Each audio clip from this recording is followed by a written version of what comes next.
Hello दोस्तों, स्वागत है आपका एक बार फिर हमारे YouTube चैनल स्टडी टाइम में। दोस्तों, आज का जो हमारा टॉपिक है वो महाजनपदों का उदय।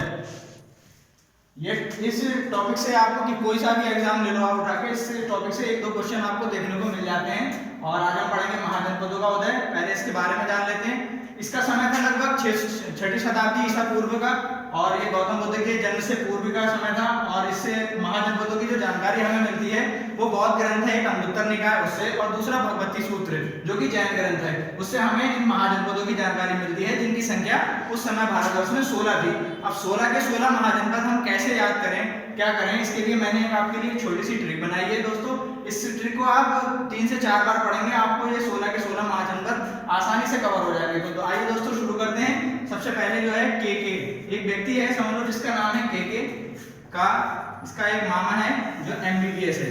के का एमबीबीएस मामा जी पैसों को चुराता है।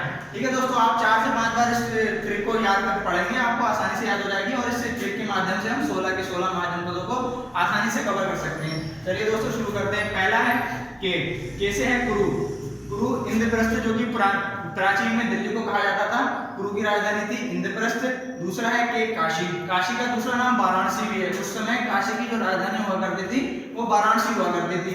तीसरा है आपका के से कंबोज। कंबोज की राजधानी थी हाटक। चौथा है आपका अंग की राजधानी है चंपा।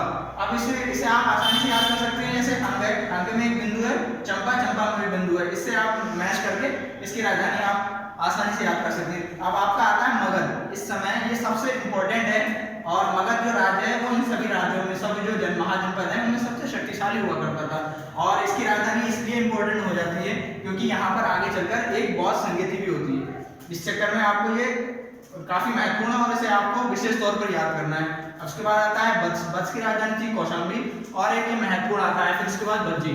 बज्जी की राजधानी वैशाली थी। बज्जी इसलिए महत्वपूर्ण है क्योंकि उस समय ज्यादातर जितने भी महाजनपद हैं उनमें हमें पितृसत्तात्मक सत्ता देखने को मिलती है, यानी कि एक राजा बना फिर उसका जो पुत्र है वो राजा बनता था। लेकिन बज्जी था जहां गणतंत्र की व्यवस्था थी, मतलब जनता अपने शासक को चुनती थी। जनता जो है बज्जी में अपने शासक को चुनती थी, इसलिए ये इंपॉर्टेंट है याद रखना उस समय, क्योंकि गणतंत्र का जो शासक, जो गणतंत्र था, गणतंत्रात्मक सत्ता थी, वो यहाँ पर स्थापित थी, जनता ही चुनती थी अपने राजा को। उसके बाद आता है सूरसेन। सूरसेन की ऐसे आ गया सूरसेन, इसकी राजधानी हुआ करती थी मथुरा। आ गया एक मल्ल। मल्ल में भी हमें कहीं कहीं देखने को मिलता है कि उस समय मल्ल में भी जो गणतंत्रात्मक शासक था, यानी कि बज्जी और मल्ल, इन दोनों महाजनपदों में ही केवल गणतंत्रात्मक शासक था। बाकी सभी जगह पितृसत्तात्मक सत्ता थी, यानी कि पहले पिता फिर उसका बेटा राजा बनेगा। लेकिन बज्जी, अब आप इसे आसानी से याद कर सकते हैं, जैसे इसमें भी डबल ला है और इसमें भी डबल जा है, यानी कि जहां डबल जा है और डबल ला है इन दोनों जगह गणतंत्र था। ठीक है दोस्तों, हम अब आते हैं हम जैसे आता है अस्मक। अस्मक की राजधानी थी कोटनी। तो ये एकमात्र ऐसा जिला था, ऐसा जनपद था, महाजनपद था जो दक्षिण भारत में स्थित था। उसके बाद आता है मत्स्य। मत्स्य की राजधानी होती है विराटनगर। अब ये कैसे याद करें, मत्स्य से मतलब होता है मछली का।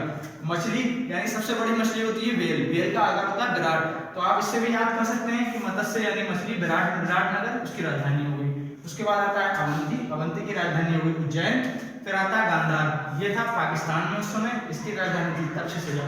फिर आता है पांचाल और उसकी राजधानी थी अहिच्छत्र। फिर आता है कौशल, इसकी ये भी इंपॉर्टेंट है, इसकी राजधानी थी श्रावस्ती। लास्ट में आता है चेदी, इसकी राजधानी थी सुक्तिमती। ठीक है दोस्तों, 16 के 16 महाजनपद हम इस आसान सी ट्रिक से आप कवर कर सकते हैं आसानी से। एक बार फिर देख लेते हैं। के जो एक व्यक्ति है, इसका मामा के का एमबीबीएस मामा जी पैसों को चुराता है। ठीक है दोस्तों, छोटी सी ट्रिक है, आप 4 से 5 बार पढ़ेंगे, आपको आसानी से याद हो जाएगी, और इन महाजनपदों से आपको